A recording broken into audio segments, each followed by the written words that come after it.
All right, so let's start. Are we ready? All right. All right, let's start. Now, first off, if you want to have an introduction into Capricorn and its significance, let me just tell you, you already have. If you came out in this snowstorm, you have met and understood Capricorn.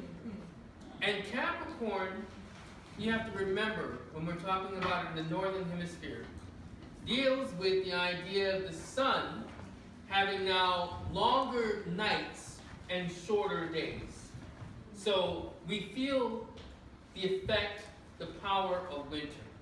And when we feel the effect of winter, we start thinking about those long, cold nights and feeling huddled under our blankets, or if we're in cuffing season and we have our boo, you can cuddle up and have all that energy where you're together.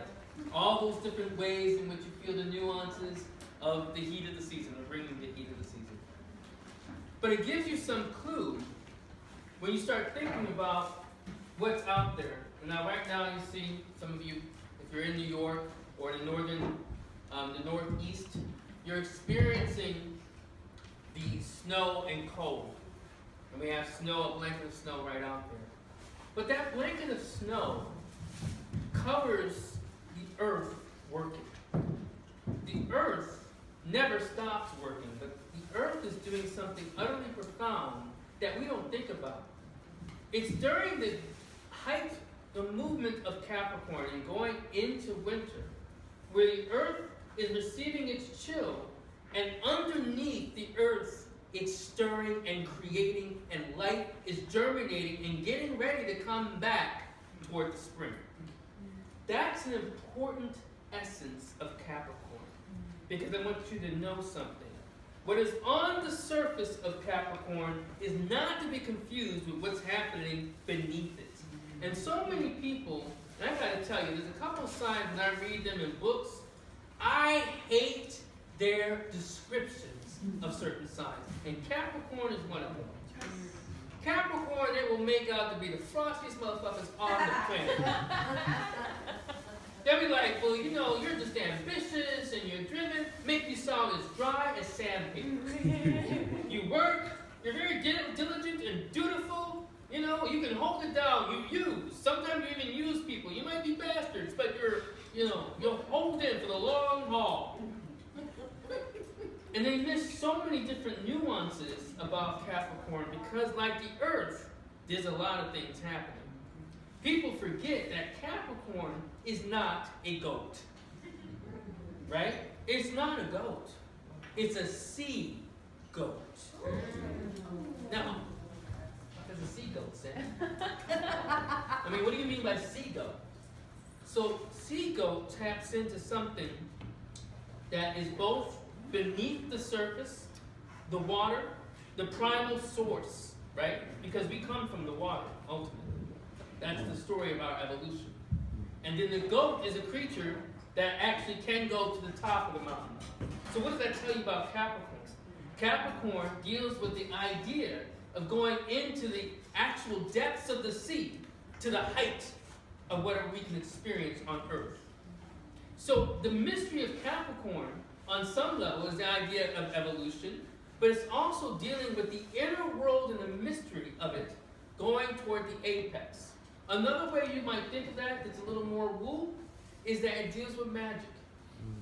What happens beneath the surface in order to manifest in the real world. So what's the secret of Capricorn's magic? I'm going to tell you something, and I want you to remember this about Capricorn.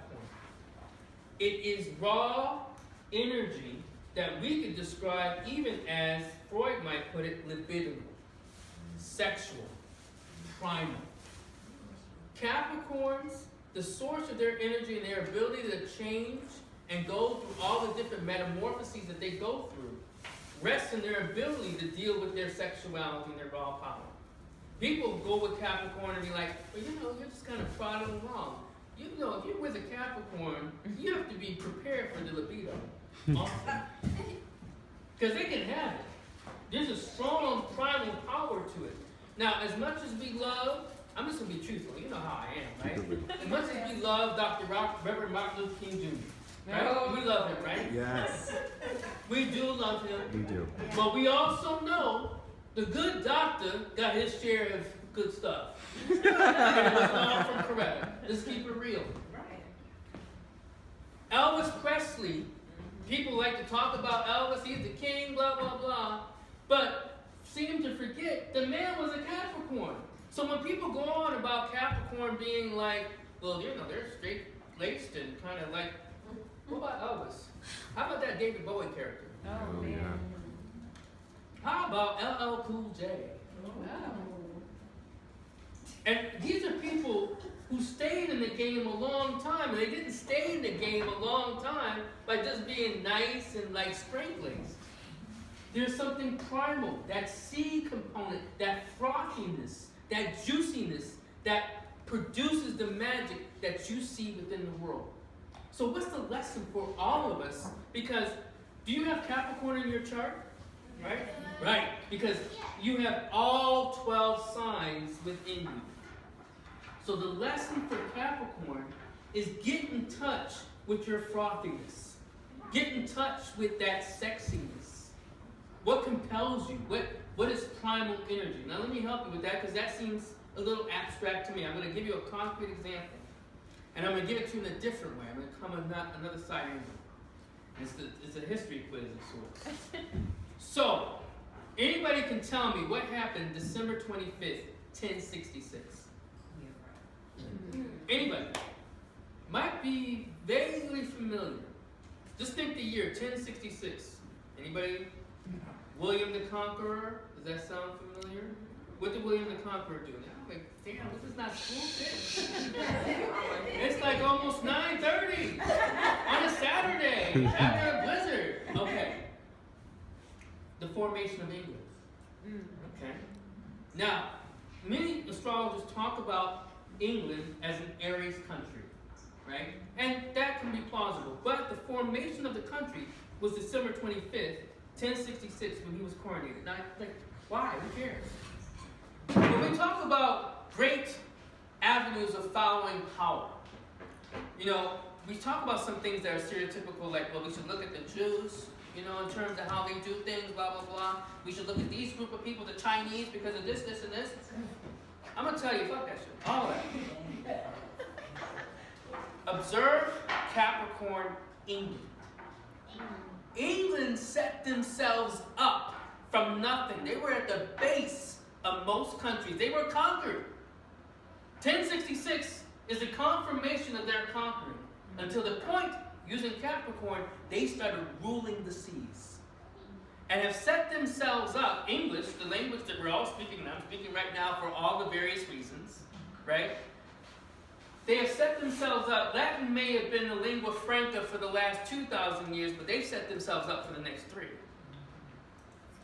The World Wide Web that we all use is still, the code is written in English.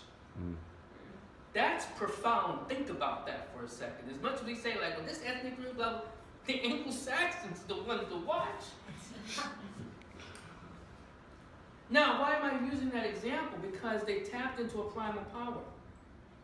The Queen of England, Queen Elizabeth I, was the Virgin Queen. And guess who she had in her employ in order to establish her queendom? You know, because she was bringing together England. She had an astrologer. You think that was an accident?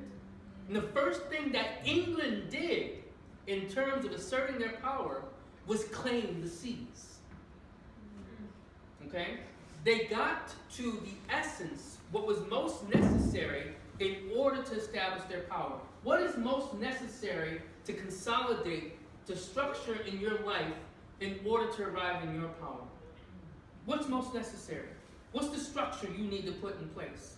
Maybe it's you need to have a routine. Because you don't have a routine, you work from home, you know, I just get up, I do what I want, you know, but I don't have a structure, I don't have something that I put into place. Or maybe you don't have a business plan, you know, you kind of go day by day, blah, blah, blah, you know? So, like the Zodiac Lounge, for a long time, you know, we waited with time, you know. That is where you find the essence of what you need to tap into in order to accelerate your growth, your evolution. And Capricorn is about evolution. It's about willing to change and to keep something fluid in relation to a structure like the mountain. Again, I want to use someone else or something else as an example. I love to use him as this, is LL Cool J. Yes, that Queens boy I want to talk about in just a second. Because what's cool about LL Cool J is that he hasn't done it recently, but up until a few years ago, LL was still doing music. Nobody from his generation, from that era, was still doing music. Why is that? Because he's willing to actually collaborate with almost anyone to make it happen, to manifest. He keeps a certain fluidity and that primal energy in order to shape it, give it form, and make something manifest.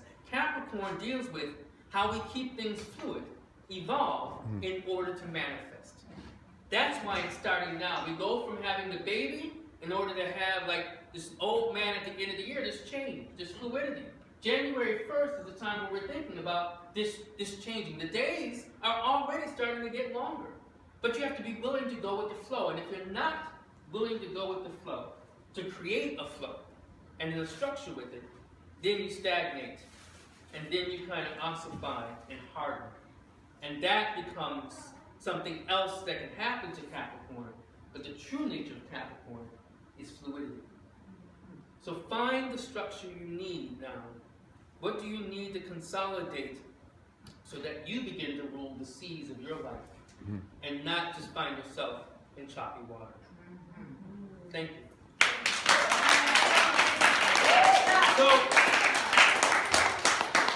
yeah, that's what you said? All right. It died, Colin? Yes, and it ran out of storage, so we switched to mine. It ran out of storage? Correct. I didn't want to delete anything. I gotta do something with that phone. Okay. I got some of it, but not all of it. I just got like